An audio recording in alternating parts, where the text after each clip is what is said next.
dia para você que está aí acompanhando aqui. Uma manhã bem fria, gelada, mas vamos lá, firme e forte onde você estiver aí nesse curso de Direito Previdenciário.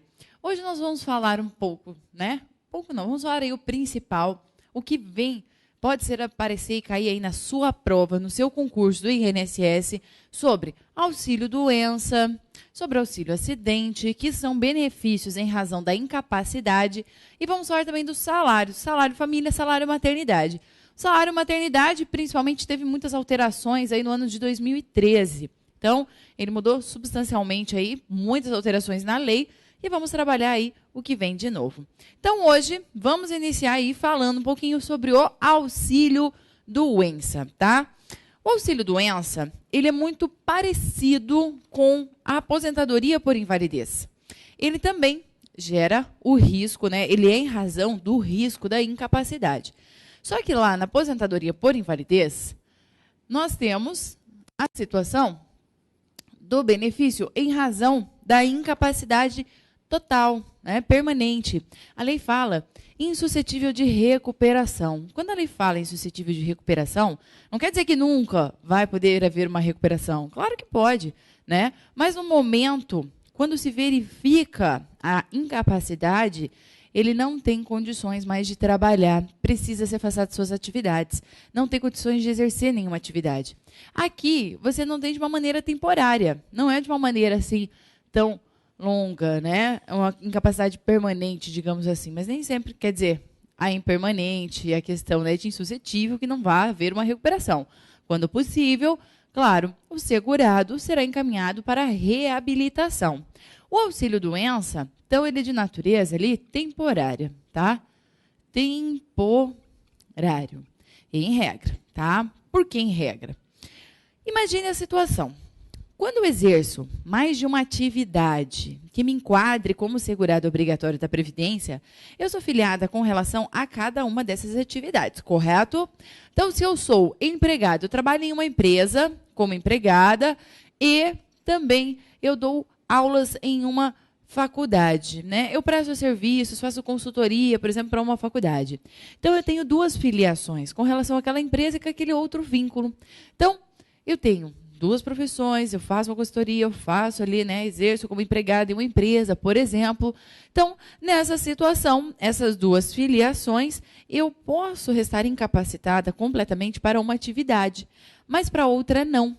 Então, a aposentadoria por invalidez, ela deve me afastar de todas as atividades. Se eu não estou incapaz para todas as minhas atividades, eu fiquei completamente incapacitada para atividade de empregado, mas não para prestar consultorias. Eu ainda posso exercer essa atividade. Aí é previsto, né, o auxílio-doença de maneira ali enquanto perdurar, tá? Até que eu reste totalmente incapacitada para o outro benefício, para outra atividade. Então, não vai gerar se eu ainda tenho capacidade para alguma outra atividade. Então, em regra, ele é de natureza temporário. Quando o sujeito ficar incapacitado para suas atividades por mais de 15 dias, tá? Ficar, então, incapacitado. Vamos começar a matar todo mundo? Vamos começar a falar de tragédia, né? Então, vamos lá.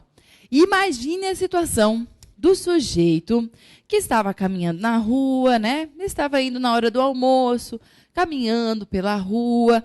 Aí, de repente, vem um assaltante, estava fazendo um assalto ali perto, roubou um carro, vem desgovernado e acerta aquele pedestre. Ele é jogado ali 300 metros longe, né? Acaba se machucando, acaba ficando em coma, bate a cabeça, mas, por sorte, ele ficou ali em coma uma semana, ele voltou, ele começa a se recuperar gradativamente. Ele vai precisar ficar afastado das suas atividades em torno de 120 dias. Até se recuperar completamente, passar por fisioterapia, ele quebrou o braço, quebrou a perna, quebrou o pescoço. Então, ele precisa, né, ter um tempinho de recuperação. Ele ficou por mais de 15 dias incapacitado, mas ele não ficou de uma maneira permanente. Ele vai conseguir essa recuperação. Aí, gera o auxílio-doença, tá ok? Então, quando tem essa incapacidade. Para quem que é devido? Todos os segurados aqui têm direito, tá? Então, todos os segurados do Regime Geral de Previdência Social têm direito a este benefício, tá ok? Então, estando no período de graça ou esteja ali trabalhando, eles têm direito a este benefício. Então, aqui é necessário ter qualidade de segurado? Sim. Ou eu estar ali trabalhando, então a questão ela vai te apresentar alguém que esteja trabalhando efetivamente, ou então alguma pessoa que esteja no período de graça, esteja mantendo ali a qualidade de segurado. Também tem direito, tá ok? Bom, outro dado importante, né?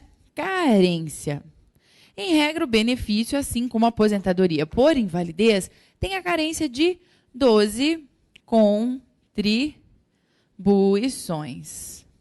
Mas claro que tem as suas exceções, né? Então, ele não vai ter em casos de acidente, doença do trabalho ou profissional, também aquelas doenças em lista conjunta ali do Ministério da Saúde e da Previdência Social. Então, tem situações que vão isentar de carência. A tendência, as bancas cobram muito a questão de acidente. É o que mais aparece, tá? Falando de acidente ou coloca doença profissional, doença do trabalho. Geralmente as doenças que estão elaboradas nessa lista, que irão excluir ali, não são uma tendência de ser cobrada. Então, na Lei 8.213, ali na lei, temos a situação de que até que seja elaborada tais doenças em razão do grau de deformidade, da sua gravidade, vão isentar de carência, tá? Mas não é uma tendência das bancas cobrarem essas listas, tá? Principalmente também não é uma tendência a cobrar os anexos do Decreto 3.048 de 99, que trata das situações que dá direito ali ao acréscimo de 25%, por exemplo, tá? Então, geralmente, vai aparecer acidente, ou às vezes ele fala, o acidente de trabalho, e fala também da doença profissional e doença do trabalho, tá ok? Então, essas situações isenta a carência, mas em regra nós temos 12 contribuições. Você quer dar uma recalchutada, né? Fala, agora, tô ganhando bem, quero fazer uma lipo, quero colocar silicone, arrumar o meu nariz, fazer aquela recalchutagem, né? Mas para isso, eu vou ter que me afastar das minhas atividades aí, o médico falou, por pelo menos 30 dias. Isto é, por mais de 15 dias, em razão do procedimento cirúrgico, eu vou estar incapacitada. Posso pedir? Posso, né? Mas nesse caso, eu vou ter que cumprir daí umas 12 contribuições aí, para poder ter direito a me afastar. Mas aí poderia? Sim, porque em razão dessa cirurgia, eu acabei restando incapacitada para algumas atividades, além laborativa, também atividades habituais aí, eu acabei restando incapacitada, tá ok? Então, vamos para frente? Renda. Quanto que eu vou ganhar a título do benefício do auxílio-doença? Então, a renda mensal inicial será de 91% do salário de benefício, tá ok? 91% do salário de benefício é o que vai ser devido. Essa alíquota cai aparece bastante, tá? Com relação ao auxílio-doença. Bom, com relação ao início do benefício, é aí que a gente tem que tomar um pouquinho de cuidado, tá? Por que temos que tomar um pouquinho de cuidado? O que a lei dita com o início? O início nós vamos ter duas situações diferenciadas. Primeiro, quando nós falarmos do empregado. E quando falarmos, então, dos demais segurados. O empregado é devido benefício a partir do 16º dia do seu afastamento, desde que o requerimento seja feito até 30 dias da data de início de incapacidade. Esse DII é data de início de incapacidade, tá ok? Então, 16º dia. Os 15 primeiros dias de salário deste empregado, quem paga é a empresa. Então, a empresa ela é responsável pelos 15 primeiros dias de afastamento do seu empregado. A partir do 16º dia, aí fica a responsabilidade do INSS. Então, os 30 dias, 15 dias é a cargo da empresa. A partir do 16º dia, quem vai pagar é a empresa, tá ok? Então, a partir do 16º dia, a empresa vai pagar. Imagine a seguinte situação. Um empregado que tenha trabalhado ali, ele pegou um atestado, não estava bem, estava com uma gripe, não estava legal.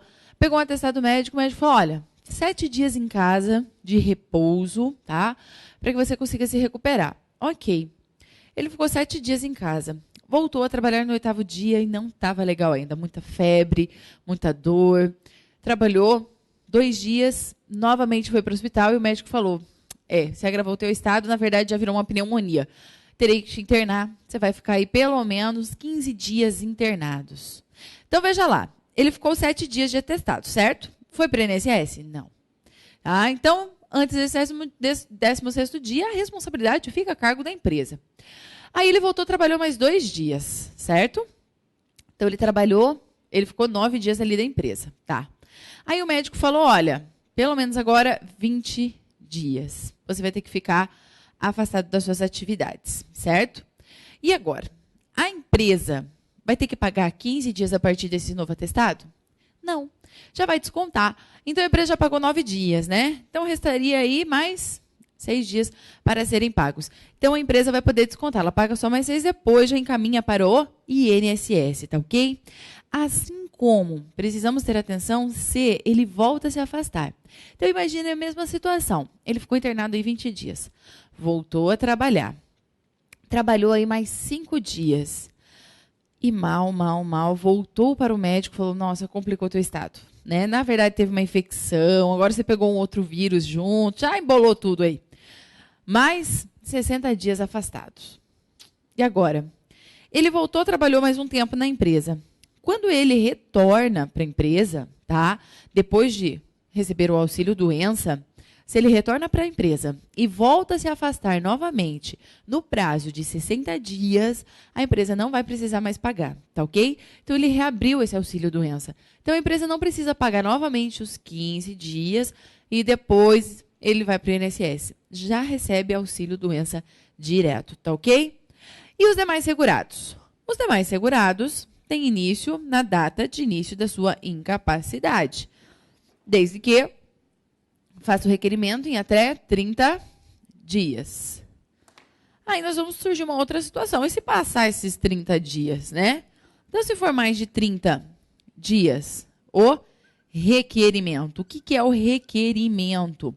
É o segurado ligar para o 135 da Previdência Social, entrar no site da Previdência Social e agendar a perícia médica. Então, a partir do momento que eu solicito para o INSS, né, a perícia, eu preciso passar por uma perícia, que aqui também, o médico perito, é que vai analisar se é causa de incapacidade ou não, se realmente é devido ou não o benefício do auxílio-doença.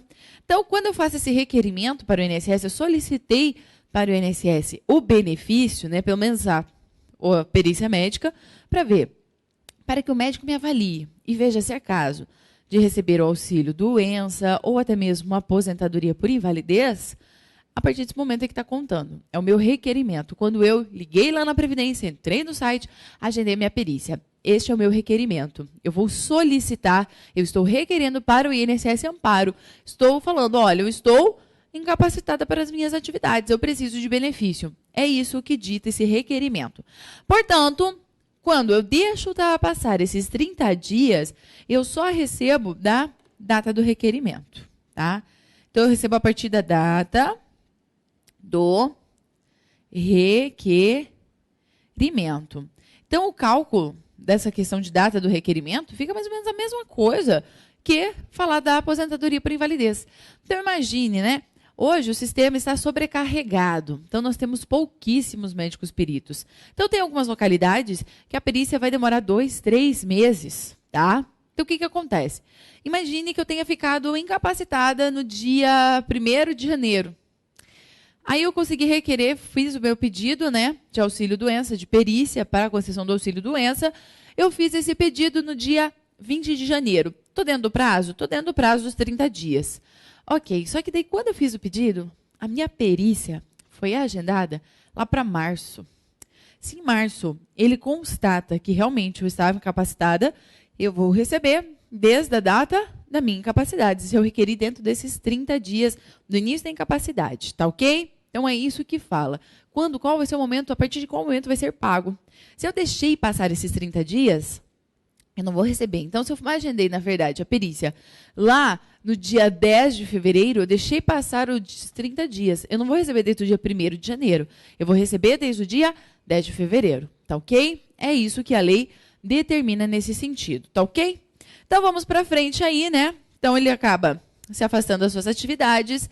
E um detalhe importante, assim como na aposentadoria por invalidez, tá?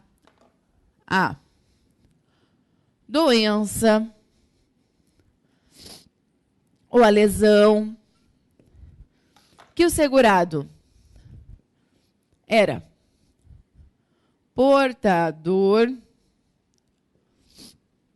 ao se filiar, não dá direito a benefício, tá? Não tem direito a benefício do auxílio doença. Sempre? Não. Salvo no caso de... Então, salvo no caso de progressão ou agravamento, tá ok? Isto é, se eu já era portadora de uma doença, e cuidado, nem sempre eu estar doente quer significar a incapacidade. Se eu sou, por exemplo, eu sou hipertensa, tenho pressão alta, isso gera incapacidade? Não, regra não gera incapacidade, né? Eu posso tomar um medicamento bem controlado, continuo exercendo minhas atividades normais. Agora, existem doenças que vão acabar gerando uma incapacidade, né? Ou sofri um acidente, depois eu venho a me filiar à Previdência, isso não dá direito ao benefício. Salvo se houver uma progressão ou um agravamento desta doença, desta lesão que eu tenha sofrido em razão de acidente ou a doença que eu tenha adquirido, tá ok? Então, se houver uma progressão, se agravar, aí eu restar incapacitada, aí sim. Mas, eu sofri um acidente hoje, caramba, sofri um acidente, quebrei, né, perna, quebrei braço, quebrei meu pescoço, tô mal. Ai, caramba, e agora, o que eu vou fazer? Eu não tenho como trabalhar, eu trabalho como autônoma, trabalho vendendo aí de porta em porta. Como é que eu vou fazer agora para me sustentar? Vou pagar INSS agora. Pois é, você vai pagar, mas não vai ter direito daí ao benefício, porque a filiação vem posterior à data de início da incapacidade, tá ok? É isso que a nossa lei determina com relação aí ao auxílio doença, tá ok? Bom, e quando que o benefício cessa? Né? Para a gente finalizando aí, o benefício. Quando que ele cessa? Simplesinho, né? Então, primeiro, com a transformação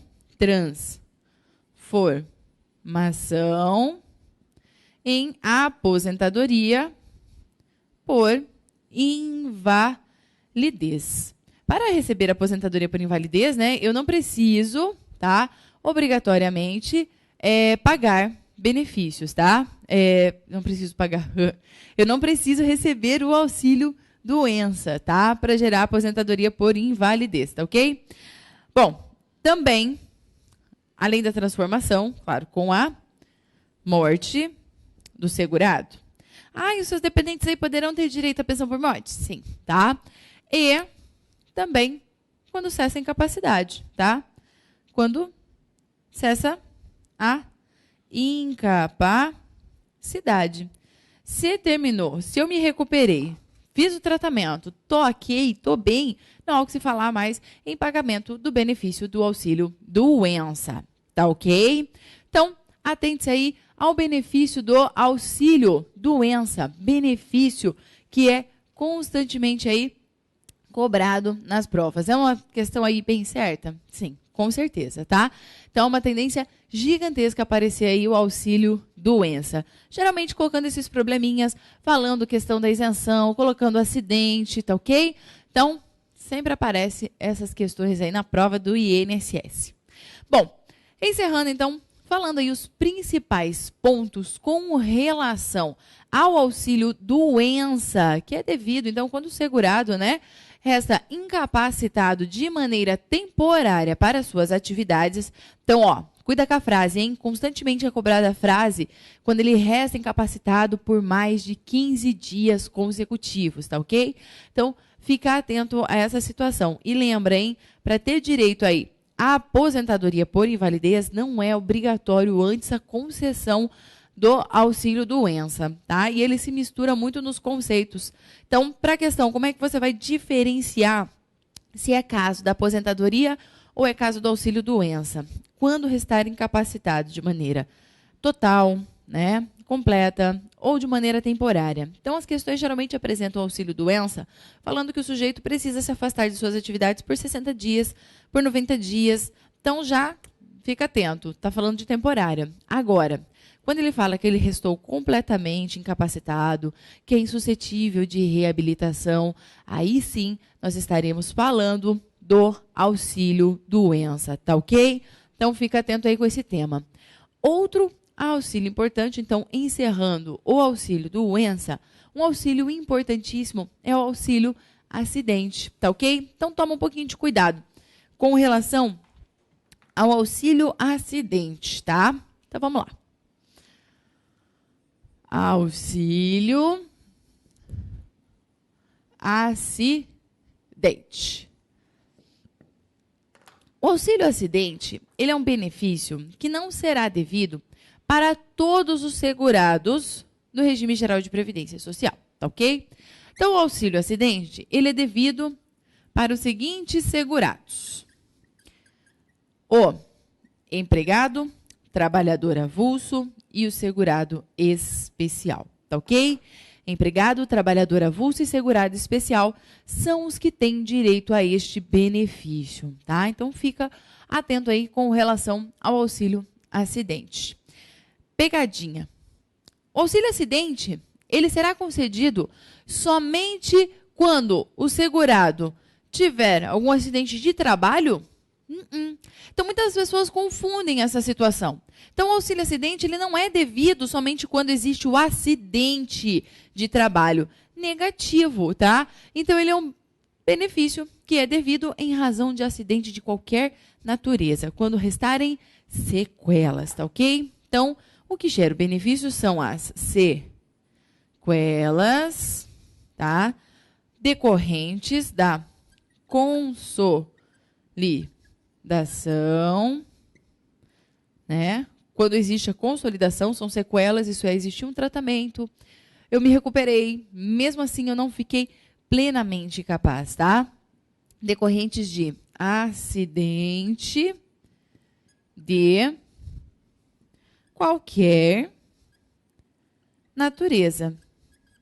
O que modifica bem, o que dá um ensejo bacana aqui é falar em acidente de qualquer natureza, que vai trazer uma repercussão, uma redução, uma diminuição da capacidade laborativa, tá? Então, o benefício está muito ligado aí também com essa questão da incapacidade, né? Então, a capacidade laborativa. Nós vamos ter aí uma redução. Então, ele reduz, ele diminui, repercute na sua capacidade laborativa. Então, é o sujeito que fica com algumas dificuldades de exercer a atividade que ele exercia anteriormente. Ele fica com um dano funcional que vai prejudicar ele no exercício da sua atividade.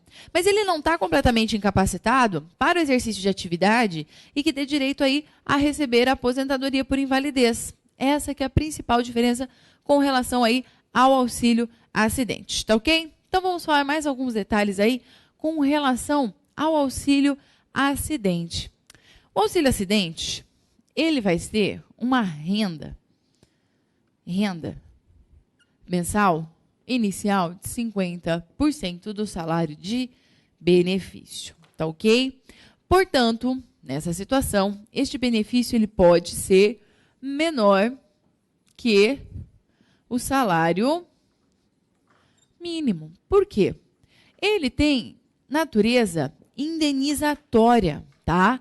Isto é, ele não é para suprir a sua renda para o sujeito que não tem mais capacidade. Então, poxa, quando a pessoa está afastada em razão do auxílio-doença, né, ela está incapacitada para todas as suas atividades e resta afastada aí das suas atividades, ela precisa receber um benefício maior que o salário mínimo.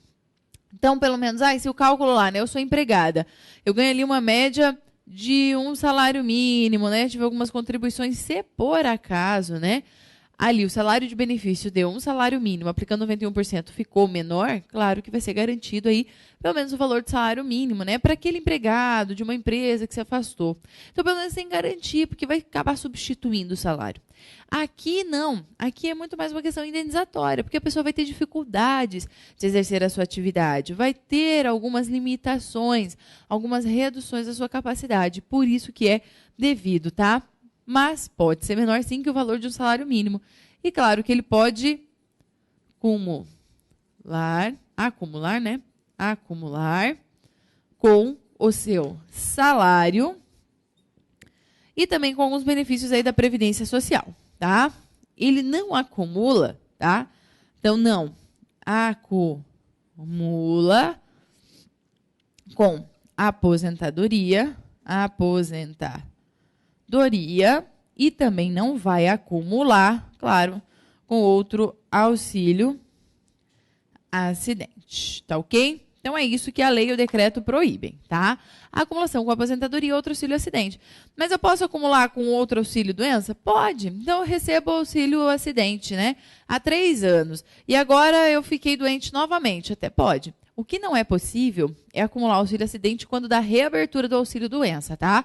Então, na mesma origem, houve uma reabertura do auxílio doença, aí cessa enquanto ele recebe auxílio doença. Mas de outra origem, posteriormente, não há problema, vai poder acumular. Só não acumulou com a aposentadoria e com o auxílio acidente, tá ok? E eu posso receber com o meu salário? Normalmente, tá? Posso receber o meu salário e o auxílio acidente. Então, ele é devido até a véspera da sua aposentadoria, em regra. Quando você se aposentar, ele cessa, tá? E ele entra também no cálculo aí do salário de benefício, tá ok? Então, 50% aí que é devido o valor com relação a esses segurados. Bom, carência. E aí? Carência, tem carência? A carência neste benefício, ela é 0. Não temos a carência para o benefício do auxílio acidente, tá ok? Então, benefício aí isento de carência, tá? Quando que ele tem início? Em regra, ele vai ter o início, claro, a partir do momento em que cessa o auxílio doença. Questão da última prova do INSS, inclusive, a Banca FCC cobrou essa situação. Então, ela falava dessa situação de receber primeiro o auxílio doença, então ele receberia o auxílio acidente quando encerra o auxílio doença, tá ok? Então, em regra, é essa situação. Acabou o auxílio doença, imediatamente em seguida já é devido aí o auxílio acidente quando restar comprovado essas sequelas que vão repercutir na capacidade laborativa. Quem vai atestar essa situação? O médico perito do INSS. É ele que vai verificar essa situação. Perfeito? Então, é ele que vê. Toma cuidado também com a questão, tá, da perda auditiva. A lei exige que, além de trazer repercussão para o seu trabalho, ele tenha anexo com o trabalho realizado, tá ok? Então, a perda auditiva, ela só gera esse benefício quando tiver repercussão. Bom, e quais são as situações, quais são as sequelas que poderiam dar ensejo ao auxílio acidente? Também se encontram discriminadas lá no decreto 3048, tá? Então, o decreto, ele traz lá nos seus anexos as situações que darão ensejo, as sequelas possíveis aí que o segurado pode apresentar e poderão dar direito ao benefício do auxílio acidente, tá ok? Lembrando que somente 3 têm direito a este benefício, tá? Aí você me pergunta assim, bom, tivemos aí a questão das domésticas, né? Tivemos uma alteração, uma ampliação de direito para as domésticas. Então, você olha os direitos trabalhistas que foram ampliados na Constituição, a gente vê em números que trazem reflexo aí na Previdência, tá? Inclusive com a situação dela sofrer acidente, inclusive até mesmo com salário família. Porém, cuidado, não existe regulamentação. Assim como existiu uma regulamentação ano passado para as aposentadorias, né, dos deficientes, isso é, existiu uma previsão legal de condições especiais diferenciadas para a aposentadoria de pessoas portadoras de deficiência, mas ela dependia de uma lei complementar para a sua regulamentação, porque alguns direitos das domésticas foram automáticos, né, com a aprovação da PEC das domésticas. houve uma automaticidade de alguns direitos e outros não. Então, tem direitos lá que foram ampliados, mas estão pendentes de regulamentação. Por quê? Principalmente aqui com relação à Previdência Social, temos o princípio, né, a regra da contrapartida. Isto é, para ampliar alguns benefícios para elas, para as domésticas e os domésticos, nós precisamos ter uma fonte de custeio. Então, precisa ser estudado como que nós iremos custear. Lembra que para ter uma majoração, um aumento, ampliar aí benefícios, nós precisamos ter uma fonte de custeio prévio. Então, para que esses benefícios, né, além da regulamentação, como será concedido, quais as regras, precisamos ter uma fonte de custeio, que ainda não foi determinada. Então, ainda não existe uma regulamentação. Então, houve uma mudança, um reflexo na Previdência? Ainda não, tá ok? Então, enquanto não tiver regulamentação, nada muda, tá? Então, toma cuidado aí para não confundir essas situações, tá ok? Então, constitucional no seu estudo, né? Claro, você estuda direito constitucional. Então, foram ampliados diversos direitos? Sim, mas eles estão ainda pendentes de regulamentação para poder valer aqui para a Previdência Social, tá ok? Então, para ampliar, a gente precisa aí, né, ter uma regulamentação, tá ok? Tranquilo, então, até aqui, né? Bom, auxílio acidente, tranquilo, é básico, são esses detalhes aí principais que vão gerar. O que tem uma tendência para cair na prova? Essas questões conceituais, tá? Que ele gera, o que é a tendência? O que geralmente aparece? A renda de 50%, falando, então, pode acumular com o salário, pode acumular com outros benefícios, exceto a aposentadoria, ele encerra na véspera, fala também a questão de não existir carência, fala também da perda auditiva, que ela precisa ter esse nexo e reflexo, fala que as sequelas, né, a redução funcional tem que gerar repercussão no trabalho, então ele reduz a sua capacidade de trabalho, ou até mesmo a pessoa apta, né, para uma outra, então gerou sequelas, tá? Desse acidente de qualquer natureza. E a pegadinha que sempre aparece é falar de acidente de trabalho. É acidente de qualquer natureza que a lei prevê. Tá ok? Então, esses são os principais pontos do auxílio acidente. Tranquilo, tá? Não tem segredo. Então, é sempre as sequelas, depois das consolidações das lesões que ele teve em razão de acidente de qualquer natureza. Então, trouxe uma repercussão, trouxe uma diminuição na sua capacidade de trabalho, né? Então, teve uma perda funcional que reflete no seu trabalho. São situações aí que poderão gerar o benefício do auxílio acidente. Perfeito? E principalmente, tá? Quem são os segurados que terão direito a esse benefício? Hoje, somente 3. Bom, encerrado então a questão do auxílio acidente, vamos falar do salário família. Vamos lá, o salário família. Então, vamos entrando aí agora um pouquinho nos salários, né? Então, aqui, ajuda a suprir os encargos familiares. Então, o salário família, outro ponto importante, é devido para todos? Não. Ele é um benefício devido para os empregados e para os trabalhadores avulsos, tá ok? Então, é só para eles que é devido, para os empregados e para os trabalhadores avulsos, que é devido a este salário família. Qualquer empregado e qualquer trabalhador avulso? A lei exige que eles devem ser considerados aí baixa renda. E qual que é considerado baixa renda? Todos os anos os valores mudam, tá ok? Então, assim, você precisa se preocupar com o valor? Não. Sabe como é que as questões vão te cobrar, geralmente, aqui? Para que você lembre, para você remeta, opa, ele é baixa renda? A questão vai te colocar a situação de que ele ganha um salário mínimo. Então, é aí que você vai conseguir fazer, opa, ele ganha um salário mínimo, ele é baixa renda, tá? Então, as provas, elas não exigem as cotas, os valores que são considerados baixa renda. Então, anualmente, através de portaria interministerial. Então, essa portaria interministerial entre a Previdência e a Receita faz os reajustes de valores, inclusive colocando qual vai ser os valores das cotas que serão pagas e qual é o valor considerado baixa renda, tá ok? Então, todo ano tem reajuste, você não precisa se preocupar. Não precisa decorar esses valores, eles não aparecem, tá ok? Então, vamos para frente. Então, o que acontece aqui? Esses empregados e trabalhadores avulsos de baixa renda, para ajudar aí no sustento, a suprir encargos familiares que vêm em decorrência dos filhos, eles têm direito, então, a este benefício, tá? Então, o requisito é ter filhos equiparados. Quem são os equiparados? Os enteados, tutelados, né? Até 14 anos de idade. Salvo, né? Salvo se